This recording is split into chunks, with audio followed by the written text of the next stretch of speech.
কৃষক বন্ধুরা, আজকে কচুর জমিতে সেচ দিচ্ছি। যারা কচু চাষ করবেন তাদেরকে বলবো যে কচু কিন্তু একদম সেচ প্রধান একটি ফসল, অর্থাৎ এই ফসলটিতে আপনাকে যথেষ্ট পরিমাণ পানি সেচ দিতে হবে। আমার এই কচুর জমিটি যদি আপনারা দেখেন একেবারে ঝুরঝুরে হয়ে গেছে মাটিটা। তো এরও আরও 2-4 দিন আগে সেচ দেওয়া দরকার ছিল, যদিও কিন্তু অনেক কাজের ব্যস্ততার কারণে দেওয়া হয়নি, যার কারণে আজকে সেচ দিচ্ছি। তো গাছ যদি 2-1টা বের হয়, আপনার রোপণের পরে গাছ 2-1টা করে দেখা দিবে, তখন সে মাটিতে উপযুক্ত সময় সেচ দেওয়ার কচুর জমিতে।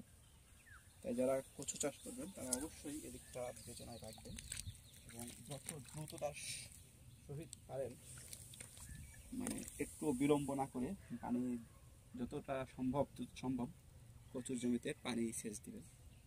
পানি সেচ দিলে আপনার গাছগুলো কিন্তু একবারে সবগুলো একসঙ্গে দেখা যাবে বা উঠবে।